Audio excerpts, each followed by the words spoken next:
Welcome to the Family Pulpit Podcast. It has been a minute or two since we recorded an episode together. The duo. Mav.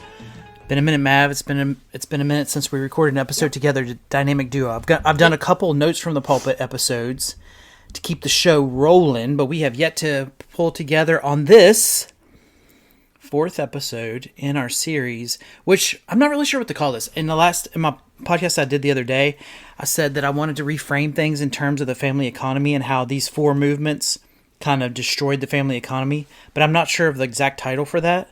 But what were the first three movements that we talked about? We talked about, the first of them was, I believe it was Plato's influence. Mm-hmm. And then the second one was it Industrial Revolution? The third one was, Compulsory Education. Compulsory Government-Run Education. So in this one, this fourth episode of how we're looking at the way work has changed, especially since Garden of Eden, Genesis 3. We went all the way back to Genesis 2, Genesis 1, 2, and 3, actually. Several podcast episodes ago. You guys might want to go check those out. Those were in the episodes on episode 2, I think, and 3, on the image of God, and then work, the meaning of work. And then with episode 4, we went over kind of a history of work, especially related to the Old Testament. That prepared us for episode 5 on the rise of machines and AI and the incoming revolution. We'll call it a new industrial revolution, or the fourth industrial revolution, which is ongoing. But that's where they want to take over jobs through the use of AI and robotics. And so that's what led us into discussing work. Like, look, if these tech gurus, these tech giants, billionaires, are all going to try to plan to take over the world and take over jobs with their AIs and the robots, then we have to understand the meaning of work. And so going back and looking at that, we saw that Plato had a pretty dramatic influence on what I call the institutional church. That was the way that we understand the sacred versus the secular, the division between the material and the immaterial, right? And remember we talked about how downstream from even that is blue collar, white collar? That division between manual and mental labor. So that's all a product of that. Then we looked at the Industrial Revolution. That was probably the biggest turning point for the change of work, where it ripped men and women from the home, ripped children as well, put them into the factory, caused people to sell their family farms and move into the city, all because they wanted a better way of life, a higher standard of living. But it backfired. It didn't exactly deliver the payoff that it promised. So a lot of people were living in poverty houses together, 20, 30 people to a single room. Women and children had to work long hours. It was in brutal conditions. We even read the historical account of a young girl who, I think something was wrong with her back because she had to bend over all the time. And then when she was late, they beat her. There were the mines. Yes, children in mines as well that would get out and couldn't walk. Not to mention that, but it had that massive impact on the family economy. So prior to the Industrial Revolution, a lot of the work was performed in the home by the male and the female and the children. And they worked together on specific industries. The family economy was self-sustaining. It wasn't really relying all that much on outside influences or outside work. When I was reading our outline earlier, I noticed that the difference between the family economy and then this Industrial Revolution presented work type was that in those factories, the family wasn't working together. Because that was an ideal place, there was no way that the family could work together, because the only person in the family that would be strong enough would be the father, and then everybody else would be like crippled. So the ideal place would be the family economy, where they can all work together. So kind of coming off from the Industrial Revolution, that is where we looked at compulsory government-run education, right? Like if you've got the men and the women and the children, they're all out in the workforce, and then people start wisely, although nothing was ever a true correction, but they tried to put band-aids on this. Like, look, we need to start limiting the hours that children are working in the factories. Well, ultimately, that leads to this government-run education system, which we looked at last time, built on the what country model? Prussia. Yes, the Prussian model was imported into the United States. Can I explain it? Yes. So, these were actually people who were from Russia. No. Prussia used to be part of Russia. That's what I was getting to. Used to be. No. Prussia largely is modern-day Germany. Oh yeah, yeah. Russia and Germany. And so are like the same some guy's horseman claimed to go Yep. over to Prussia. What happened was because Prussia had been beaten up in a couple wars, right? Yeah, I was gonna say they were depressed because they got their butts They kicked. sort of were, and their government said the reason why we've lost these wars is because we've got disloyalty and nobody knows what they're doing in the army. So when they started their government-run schooling, it was to train soldiers, to have an output for soldiers. Well, the U.S. imported this model, and they weren't necessarily training for nationalistic soldiers. They were training for nationalistic factory workers. Remember that? Mm-hmm. Okay, so all of that introduction, that long introduction. Yep, 5-minute one. Does this sound okay in Yeah, your it ears? sounds pretty good. It's I feel again like the these volume headphones. could be a little bit better. Yeah, that's just for us. I don't think that changes anything. We're in our new Yeah, studio. I was gonna say I was gonna get to this. Is this the New first one studio, together? Yes. No. Is it? Mm-hmm. Whoa, okay. Also, All right. I think like something in my neck just tightened as I said something.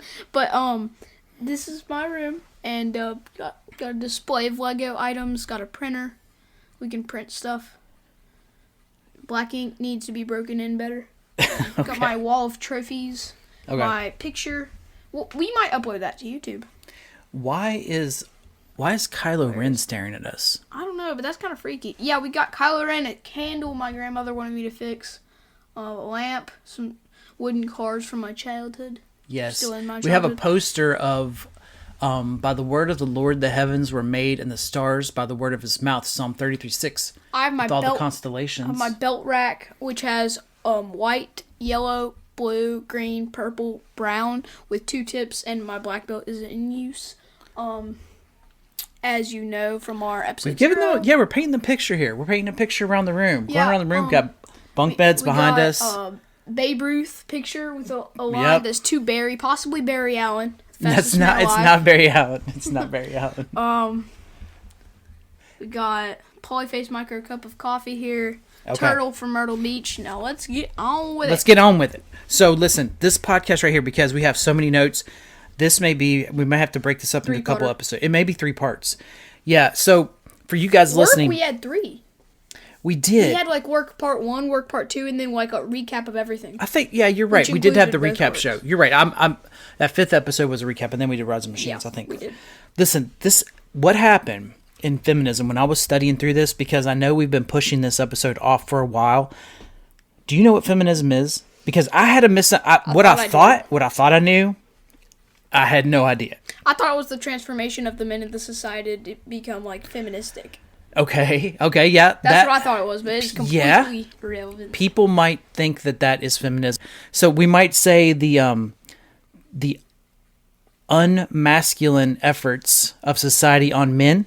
That might be how you would describe it using your thought. So here's what I thought. I thought that feminism would be like women's right to vote. Women wanted to have the same pay for the same jobs. What else would I have thought? Because it's been entirely overturned. Like everything that I thought what feminism was, it's been drastically expanded. It's way bigger and has had way more of a cultural influence on the United States than what I could have possibly imagined. Am I overselling it at all? Yeah. You think I am? No, I'm telling you what. If you're going to listen to, I don't want to say if you're going to listen to just one episode, this is the episode, but if you have never had an introduction to historical feminism before, this is your opportunity. I have gone through multiple books that I've read and then several different sources to try to put together my thoughts, kind of weaving in and out what feminism is. But let's kick it off, okay? So here's what I don't know. I don't know if this is a good definition or not, but here's what I've come up with. Feminism is defined as the ongoing movement, and I'm going to show in just a minute why that's still ongoing, to establish gender-based, not necessarily equality, but equity. A little bit different word than equality. I didn't know this was a financial episode. And secure full social, political, and personal freedom for everyone, okay? That's a little bit complex definition. Did you mean political was the same thing as legal? Yeah, we'll put it in there as legal, yeah. Yeah, and personal as well. Good point. We'll see that in just a second, right? Like that was one of the main issues. So, as a general statement, once again, for the first near 2,000, and I don't know how long people want to say Western civilization started, like Western Civ. What that takes us back to a couple episodes. Remember when we said, but do they even teach Western There are Civ jokes anymore? about that. I know, There are we talk jokes about about jokes. that. What was that, episode 1 or 2? The Western Civ. No, that was like AI. If you want to say that Western civilization is 2,000 years old, taking us back to Greco-Roman time frame, which I think is probably comfortable, women were under what was commonly called guardianship. Yep. Can I explain that? So 2,000 See years if of I know it. 2,000 years of what was called guardianship. What do you think that means? So I actually read through this outline, and if I'm not mistaken, it means that the woman. I've also overheard you talking to Mom about this. Okay. But guardianship is like when the woman is a child, they're covered by their dad. So like anything they do wrong, like if they're in legal trouble, their dad takes the blame. Yeah. And then whenever they get married or the dad dies, then their husband takes Yeah. the blame Yeah. and covers for anything like that. Yeah, so it meant that they were under a headship or subordinate to men. And that might be the first point where people start pushing back and go, whoa, whoa, whoa, whoa. We are not under the headship or subordination to men in any way. Well, in Wasn't script... that intended in creation? The intent? Well, from where? When the commission of the helper? Well, look at you. You did learn something from back from our episode on Made in the Image of God, right? Mm-hmm. Adam was made alone, and then God said it's not good for man to be made alone, so he makes him a help, or what the King James would call a help meet. That is... Oh, I remember there's this clip that my sister kept repetitively playing because she was editing it, and I just remember hearing so many times the line, God made him a help, like in that exact same tone, and it was hilarious. Right. So that is a complementary picture of man, is what woman was. Woman was a complementary picture. That meant that the two of them were to work together in order to take dominion, to subdue the earth, to fill and multiply. It wasn't a one-man operation, we might say. Yeah. It was to be husband and wife.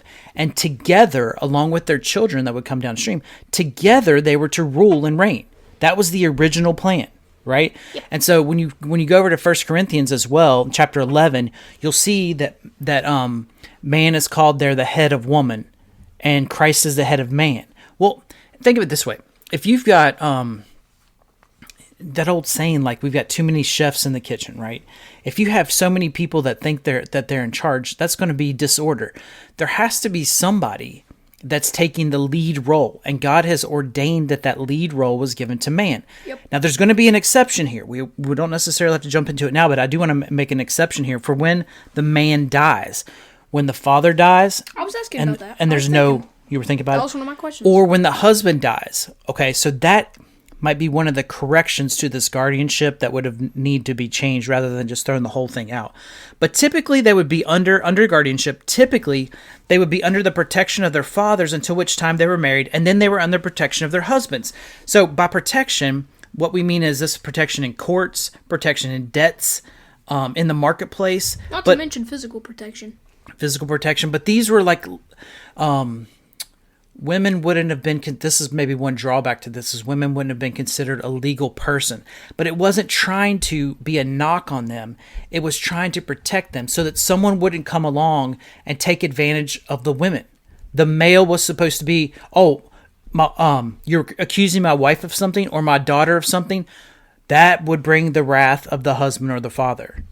Like, that was a no-go. Okay? So that's what was... Now, the people that are listening to this are like, well, that's not how it operated. There was clearly abuse. There the 1.7 people? Huh? The 1.7 people? Yeah, maybe up to 2. Maybe. There was abusive situations here where the man took advantage of either the daughter or the wife. Absolutely. But that doesn't mean that the whole system was incorrect. There were cases where widows and single women, they could be considered individuals in a legal capacity. I can see, but it wasn't always the norm. I can see there being like one of those movies like Aladdin said in those days where like the king's wife is like doing all kinds of bad stuff and then the king gets in trouble. And she's like, whoa. Yeah. You know, if you go to scripture too, you'll see, and a lot of the Middle Eastern culture as well, the cradle of civilization really, when a woman got married, they paid a dowry or bride price to the family. They were kind of like arranged marriages. That was evidence that the father still had a role in his daughter's life until he handed her over to her husband. Okay? That little background, does that make sense? Yeah. Guardianship. So, in the 1700s, We'll be in Great Britain for this one. 1765. A man by the name of William Blackstone, he codifies or put into kind of like legal language, puts it into legal language, this word called coverture. Yeah. That's the Right. thing we were just talking about. It sort of was. So rather than guardianship being implied in Great Britain in 1765, William Blackstone says, you know what, we got to codify this. We got to kind of make the legal outline for what this looks like. So he kind of drafted the law. Yeah, for Great Britain he did. Yeah. So if you're kind of following up through Western civilization, you would say, well, where was kind of the turning point and the impact point for the United States? It would be with Blackstone. So he famously noted that the husband and wife are one person in law. Yeah. Which, by the way, what does that sound like? Everybody in the Holy Spirit. No, everybody in the Trinity. In Christ. What now? Everybody in Christ. For the husband and wife are one person? Maybe, if that's... what it sounds like. Okay. To me, it sounds like Genesis. The man shall leave his mother and his father and hold fast or cling to his wife, and the two shall become one flesh. Oh, yeah. That sounds like what Blackstone was outlining here as coverture. So what he meant was the very being or legal existence of woman is suspended. So this would be where it could open the door for abuse in this particular situation under the law. However, the idea was supposed to be that the male would protect the woman. You don't have to worry about someone taking advantage of you. You don't have to worry about your debts. You don't have to, this would be like if you think back to Ruth and Boaz. Boaz was the one who would have been her guardian. Yeah. He would have been the one who protected her in legal matters, in business matters, in anything. Right? Makes sense? Mm-hmm. Okay. Going a little bit more about Blackstone. He used the metaphor of a woman being under her husband's wing. Yeah, I read about that. So, did that cause any thoughts to come to mind? Because I have a specific picture in mind. Think under the wing. Under the wing. You see this all the time. Do phoenixes exist? On our farm. Oh, like a mother and her chick babies. Not just a mother and her chick babies, but a rooster. A rooster will set on his bar at nighttime, and he will wrap his wings around the hens that are beside him. Under the wing. That's what the idea means. So somebody's going to have to update my chicken book over there. I didn't know that. Because she was covered, because the woman was covered by the male, and in that category we're talking about either the father or the husband, because she was covered, she could not sign a contract. It would be like the husband contracted with himself. So she didn't sign a contract. She didn't own the wages that she earned. We'll come back to that in just a second. Wait, what did it mean with the husband contracting to himself? What does that mean? She wouldn't have been involved in a contract with her husband. They wouldn't have gone into a legal arrangement because he represented her. Therefore, why would he make an agreement with himself? That's what it means.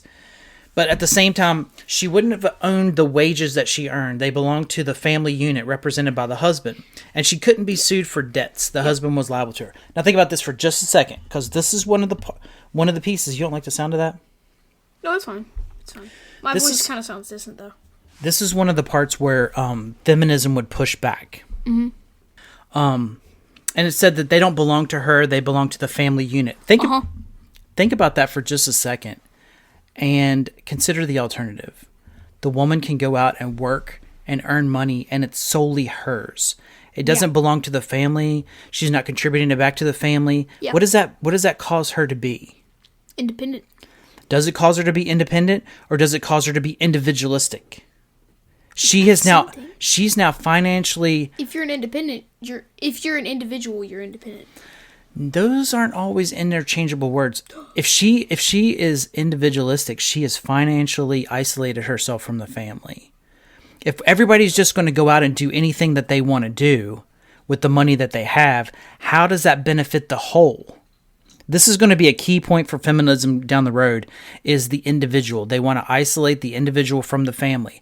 And if you're listening, you're like, well, she should have her own money to be able to do what she wants to do. Well, you know what? The male should also fall under the same rule, that their money didn't strictly belong to them either, although they thought that it did, and there were abuses that happened. Like dude can't go to Dave & Buster's and get himself a beer. This is the reason why they brought up prohibition laws, to keep men from going out and getting drunk, because they were like, look, this isn't just your money, it's your family. So were there abuses? Of course there were. But in the way that God had ordained the family, all of the resources that came in would have belonged to the family, and they would have been distributed as the family had need. The family is not individual pieces. It's a collection of the individuals into the whole. That's the way that the family should be looked at, not individual parts, everybody doing their own thing. Yeah. This has been something that as we get through this episode, next couple episodes, we'll see that what society has turned the family into was individual pieces where everybody goes off into their rooms. They're all on their phones and screens doing whatever they individually want to do. They go play their own individual sports, and the family doesn't come together for anything. What? I want to say something hilarious. So okay. It's awesome that we had this 4 series, but they're ultimately related to each other. And one connection I see right here, I know, but like we can see it, like because in compulsory education, you look at the difference between the networks and the communities. We've turned our families into a network where they should be. Family comes first, and then communities, and then the networks. The networks come last because they're like, I am a robot. But then we've turned the family into a network, so we're all That robots. That makes sense. It goes back to that comment that you made. I think I highlighted that out to a short. I thought it was really good. Sometimes the shorts hit, sometimes they don't. I don't understand. Stupid algorithm. So in response to William Blackstone and he invented the grill. Okay, maybe. That's more significant than feminism. To the fact that he codified or brought into law this concept of coverture. I've heard different people say coverture and coverture, so I'm not sure with the exact pronunciation of that. And you guys listen to this, you hear me mispronounce words all the time. Yeah, so what? Just get over it. Just get over it. 1792. Mary Wollstonecraft. Now, that's a very odd last name, but distinct. She happens to be Mary Shelley's mom. Do you know what book Mary Shelley wrote? Yep. What? Frankenstein, yes. Mary Shelley's mom, whose name was also Mary Wollstonecraft. So what she writes is a very important book, and it's called A Vindication of the Rights of Women. Do you want to hear something so dumb real quick? Are you interrupting that point? This is a different book. Like, Frankenstein is a book in and of itself. So, Frankenstein. There, clarified, you nerds. Frank Einstein? It's a book. It's a cool book. Is it worth reading? Yeah. I don't know. Frank Einstein. It's youth fiction, okay? Okay. Now the truth has come out. Well, Mary Wollstonecraft, she says, I do not wish them, meaning women, to have power over men, but over themselves. And she's writing in response to the French Revolution. She's writing in response to like 20 dudes. No, she's writing in response to the French Revolution. What was the kind of some doctrines that were coming up called the rights of men. Jean-Jacques Rousseau, John Milton, who wrote Paradise Lost. These are her. She's not directly targeting them. She's indirectly writing to the things that they had written about. Milton's Paradise Lost, he had a description of Eve that she doesn't like. But she wants to directly respond to a French diplomat named Charles Maurice de Talleyrand Périgord, which is a crazy last name. This book right here that she writes, it's not going to be instrumental during her day. It's going to take about 40 to 50 years. And then when it gets picked up by others, it spreads like wildfire. Yes, sir. A, I'm concerned with that guy's name. B, I'm concerned with his parents. What were they thinking? I don't know. Why does he have 6 names? I have pity for the person who has to write him a letter. And then C, I was reading my logic book the other day, and I thought it was funny because, like, these guys were writing about each other's stuff, like, in response to them. Like, one guy would have, like, this one theory, and then another guy would, like, say additions to that theory or disproving of that theory. And I thought it was cool because, like, they look at each other's writings when they're published, and it's like an indirect letter. They're like, oh, you wrote that about me in the press. What time period was that? All cross, but mostly 18 and 19. Yes, you're exactly right. This, by the way, it reminded me of the Puritans. They did this constantly. They would write an entire book that would be addressed to someone, and then that would be instead of a letter directly written to them, they refer to them as Mr. Paul invented this. What's that one guy's name? Paul invented this. No, John Owen goes Mr. Biddle. He has a guy that he writes to, Mr. Biddle. Whoa, if Mr. Biddle thinks this, Mr. Biddle. I think that's Owen that does that. Lloyd Jones does the same thing. Maybe I'm getting the two of them mixed up with the guys. But it's hilarious. Paul does it too, you think? Oh, Paul, he wrote those entire books just to tell them, just to give him a letter. And he was like, because it's funny because he, like, gives the intro and he's like, and he's like, you just redefined salvation in a letter? Okay. So back to Wollstonecraft, Mary Wollstonecraft. Here's what happens with her book. She writes that women only appeared inferior. If they were educated, they would be equally rational and capable as men. So she's setting forth arguments for, I wouldn't say just yet equity feminism, but I would say she's pushing for women's rights for equality. She wants them to be economically independent. That's what you're talking about. But I think it isolates the woman from the family. It turns family just like the man in whatever system that you want to put him into shouldn't be the one that goes out and is the breadwinner and then does whatever he wants with his money and leaves his family in neglect. That was one of the abuses. Neither should the woman go out and do these things. So Wollstonecraft says she doesn't want them just to be better wives or house slaves or gentle domestic brutes. The book goes largely unnoticed until the mid-19th century, until a woman by the name of Susan B. Anthony. Ever heard of her? Yeah, I think on Xavier Riddle in the Secret Museum. I was just looking for coins. Susan B. Anthony coins? Yeah. That's where I thought you would have heard. Oh, well, No? I think Totally I heard of her missed. first from Xavier Riddle. And Lucretia Mott. Both of those two women, they get a hold of Wollstonecraft's book. So they used it, we'll talk about them in a little bit, but they used this as a blueprint for the suffrage movement, which is the women's right to vote. And the laws respecting women, they make an absurd unit of man and his wife. And then, by the easy transition of only considering him as responsible, she's reduced to a mere cipher. Which I don't really like that, because I feel like somebody needs to be responsible, and is the duty of the man to take the responsibility for his family.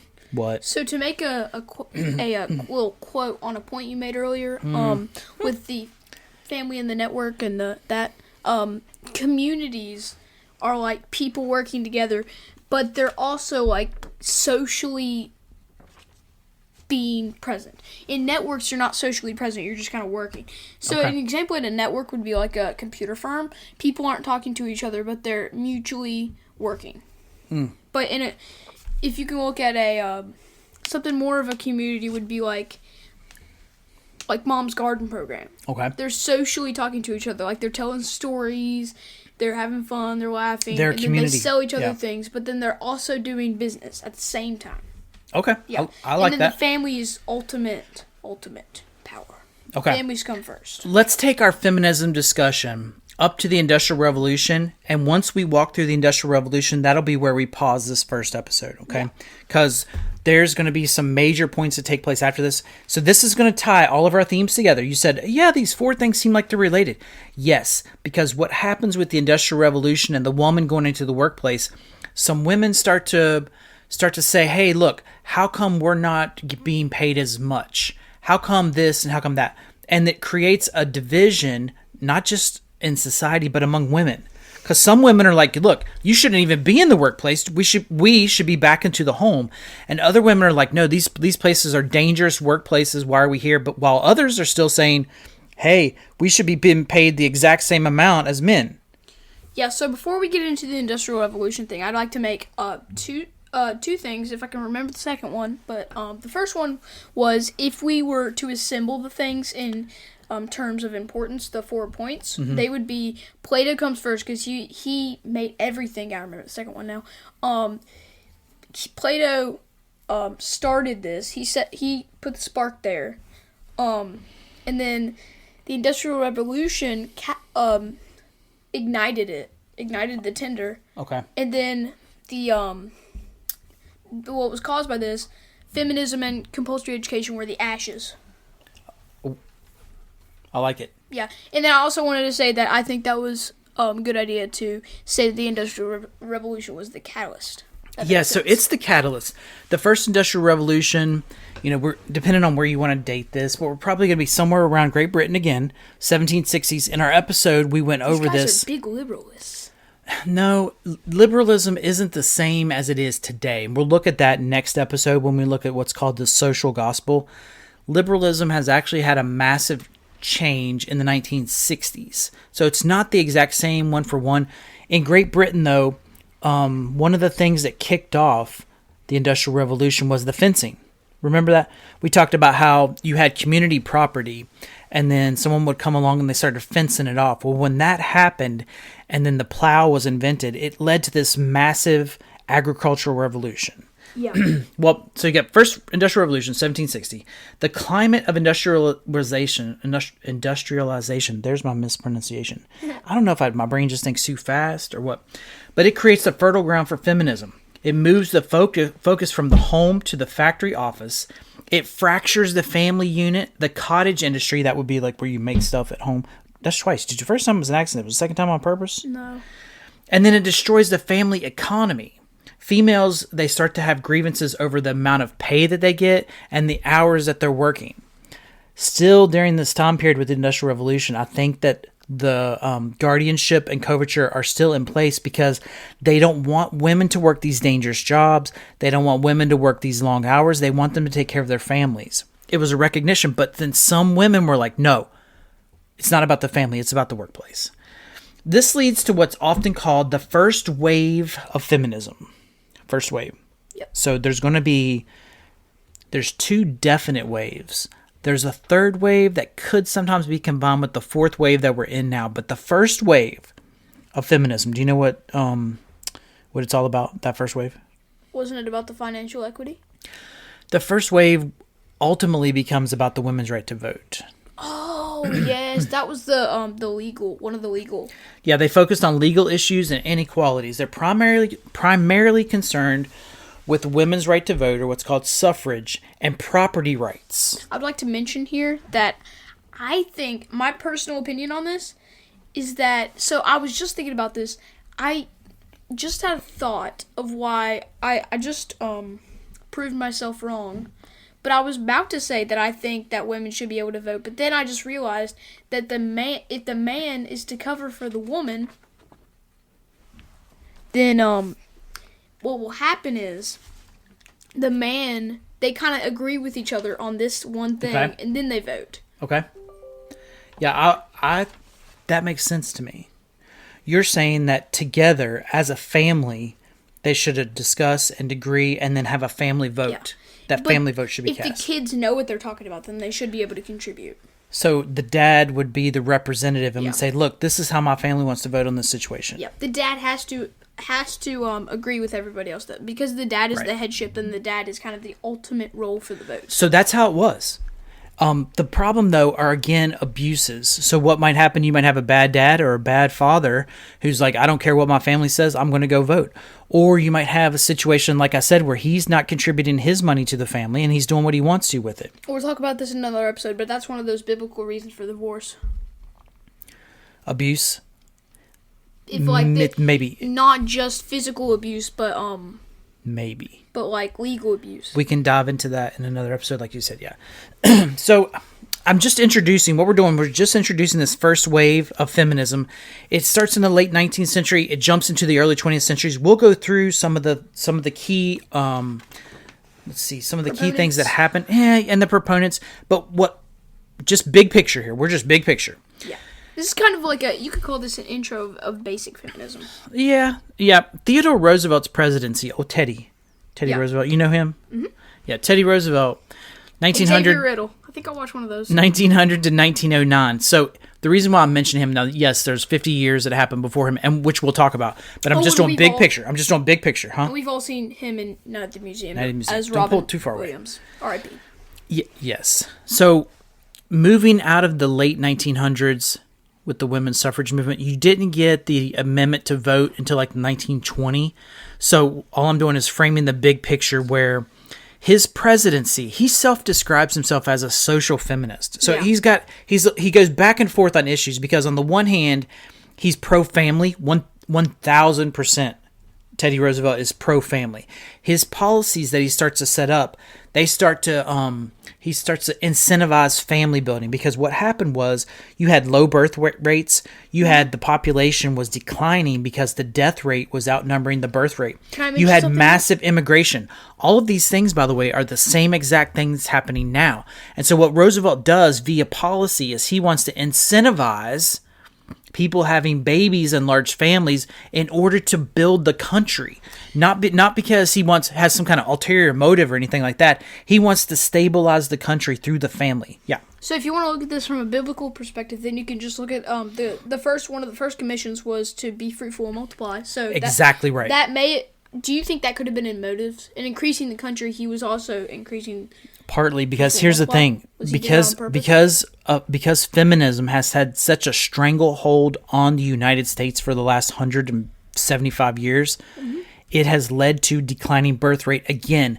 The reason being is because people put off being fruitful and multiplying, or they delay it, or they just feel like, you know what, I'm a woman and I'm going to be an individual and I don't want to do this, or the male does as well. So feminism has rotted out and gutted the family by overturning the commandment to be fruitful and multiply. 2 reasons for this. 1, because they don't have a recognition of this because they're probably not Christians. And then 2, if they are Christians, is that a direct disobedience of God's law. And then so that should be asked for forgiveness immediately. So there's a nuance here because in the New Testament we get a clearer understanding of the single life. And so Paul says he calls it a gifting. However, it's not normative. So if a man or woman were to be single, they are called by God to be that way. It's a vocation for them in the sense of the true definition of vocation, not like a job that you're making money for. But it's a special calling. It's a special category. Paul himself was not married and didn't have children. Jesus wasn't married and he didn't have children. That wasn't his calling. But that doesn't mean it's normative. Oh, it doesn't mean that that's the way that oh well I've got an escape clause. Since we're coming out of Christmas, it's like this gives me an escape clause. I don't have to get married. I don't have to be fruitful, multiply. I could be single and live a fruitful life. It's not normative. There's probably two reasons for why Jesus didn't marry. 1, because he was holy, and that would decrease him of his spot on the throne, God's right hand. And then 2nd would be because that might sidetrack him from his goal. Jesus was 100% God and 100% man. Mm-hmm. If he would have had offspring, then they would be gods, demigods, basically. Which is where your mythology starts to come in. I didn't know we were talking about Percy Jackson here. Okay. That's cool. So, working through this again with Theodore Roosevelt's presidency, he starts to reemphasize the role of women in the home as mothers, the family as the true economic unit, and this is in opposition to industrialism. So what happens is because they can recognize government officials, people in policy positions, maybe local groups at this time, they recognize the impact that the Industrial Revolution has on the family. But rather than undoing that, because by this point the machine's rolling, you can't unplug the machine. Rage against the machine. What they're going to try to do is create a Band-Aid. And so Teddy Roosevelt's like, look, you got to get back home. The women need to get back in the home as mothers. True. We've got to have the family, once again, the family economy needs to be established. He was pro-large family, against birth control. Birth rates were at an all-time low. Immigration booming. So he recognized the dangers and the ills of industrialism on the family unit. But all that aside, in the background, he's a social feminist. He's an equity feminist. In other words, he says, well, I'm putting out these policies. I'm going to incentivize the family. I'm going to incentivize the woman going back into the household. I'm going to incentivize large families. All of these things. I'm going to create tax opportunities and home buying, all of this programs and all of this stuff. Not as much as later on down the road with Franklin Roosevelt, but at least the early workings of this. But on the other side, he's like, yeah, only if you guys want to. That's basically how he's framing it. Yeah. So I'd like to mention something. Here I was reading those notes and I noticed that Teddy also wanted to keep the man in the workplace, but then that brings you to a fallacy if you believe in family economy, because if the children and the mother can't work there, then you've got a problem. Right. So the reason is because if they had pulled the male and the female and the children out of the workplace, the economy collapses. Industrialism collapses. So they say, okay, the female and the kids, you guys are coming back home. The male, you're going to be the breadwinner. You stay there and you work and you bring the money home. It goes back. It's kind of a restoration of the guardianship model. But with the only difference being is that the man, rather than being at home in the family economy, he leaves and goes to the factory. See, the reason why is because they didn't want the networks to be constructed like this. Because family first, you've got your family economy. We're doing the work that God has commissioned us to do. And the communities is kind of like a secondary form of work. Okay.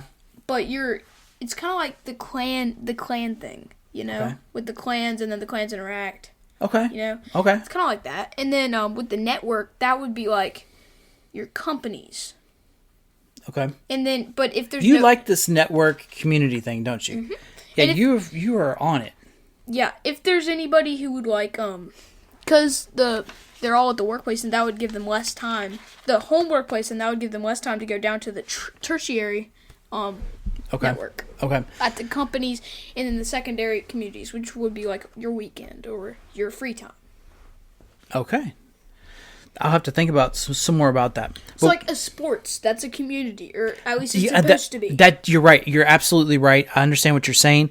You are correct, because what actually happened is, in order to let's see, how would you say? In order to create balance in the work-life distinction, sports had a big part of this, and it became a social club, a social get-together on the side or on the weekends or after work. Yeah, you're right. That's one of our community examples. It was a fill-in, though. It doesn't come up in front of God's command. It's right behind it. It's a construct by man, though, because what I think happened, and I don't have this in my notes, maybe we can talk about it sometime, is as a result of the man going out into the workplace and the women that were returning back home, at least according to Roosevelt and then later on policies, sports had a huge part, as I'm staring at the Babe Ruth poster, is because the man, principally the man, they wanted a place where they could have that social interaction again. They weren't having it at work necessarily. They were taken out of the home, so they have to go get that from somewhere else. And it was where the reason why sports went really wild up until the time of the World War II, where a lot of it, of course, the women came through and were filling in some of the gaps on that. Mm-hmm. Yeah, this was it was intended to be like your first line of social interaction would be your family, second line would be the communities, and then the networks. Since we already explained, there's no social interaction, which is why they're tertiary. Mm-hmm. I get what you're saying now. That's a bright point. When the networks are first, we're stripped of our humanity. Okay, I'm okay with that. I'm tracking you now. So again, big picture, because we'll get into the details of this first wave a little bit later, maybe episode 2, but just wrapping it up a little bit. The primary drivers for this first wave, you've got some social and philosophical drivers coming out of the Enlightenment. That thought, it was kind of this. How would you describe the Enlightenment thought? Where are we going, from reason to rational, or do I have it backwards? Probably from rational reason. Did I have it backwards? No, because if you consider the Age of Reason book, like that wasn't written about recent times, so reason would be previous, so then it's probably reason 2. What you call it? What do you think?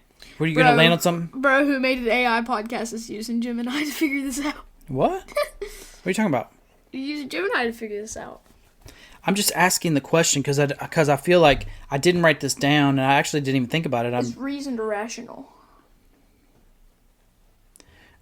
Or vice versa. Which was it? Reason to rational is my You're going reason to rational. Mm-hmm. The audience is like, what does it even matter? Move on. We're trying to wrap this thing up. Yeah. Oh, while I'm saying this, I read something about epistemological realism, which is the belief that, while we're talking about this, it's the belief that what we see, feel, and then what we deduct from what we see is all, like, truths. And we get that. Which I kind of believe in that because that seems like something God would insert.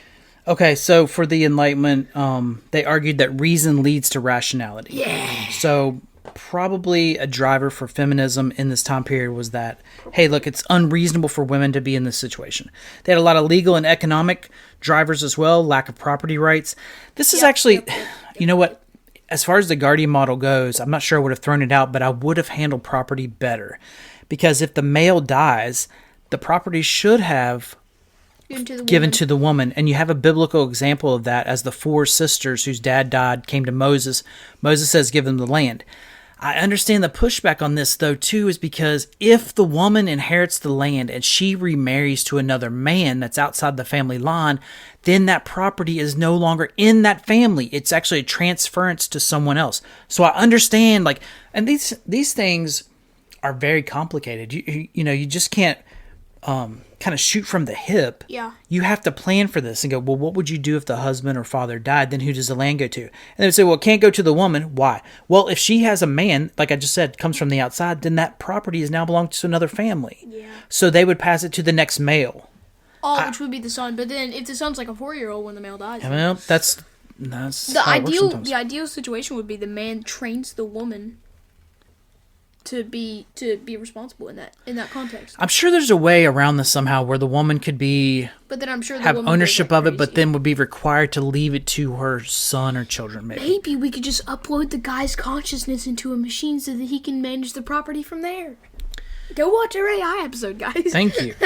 Transhumanism. Other legal and economic challenges or drivers were limited education, legal autonomy, like we talked about, being a standalone woman outside of the guardianship of males. They had some political drivers as well, the inability to vote or participate in the democratic process, and they were unable to get a floor with respect to abolition. So there is a relationship. I don't think we're going to get to it here. Maybe we will. There is a relationship between abolition or the freedom of slaves and the women's movement, because a lot of the early women that were fighting for the right to vote were involved in the abolition movement, but they didn't feel like they really had a voice there, and so this led them to push for their own rights. Yeah. My opinion on the abolition movement, if the abolition movement is the freedom of slaves, the slaves have to be voluntary. Like, they have to be working for a fair wage. They have to want to be there. You can't just slave them, like, in a slave context, literally. Like, because you have slaves in the Old Testament, but they fair wage. Okay. You know? But then Abraham abuses his slaves, so yay. Well, he takes... sort of yes, sort of no. Maybe that's another topic. But, yes, I understand what you're saying. Voluntary, earning wage, properly cared for. Abraham's quote-unquote slaves, or his 317 trained men that he even had working for him, they were considered as part of the family. They were part of his family. We're getting ready to wrap this up, though. I would say, consider that to be the community. Them part of the community. They have their own little I think you're right. They were all actually circumcised when Abraham was given the covenant of circumcision. Because, like, the people here, like, let's say he has 3 sons.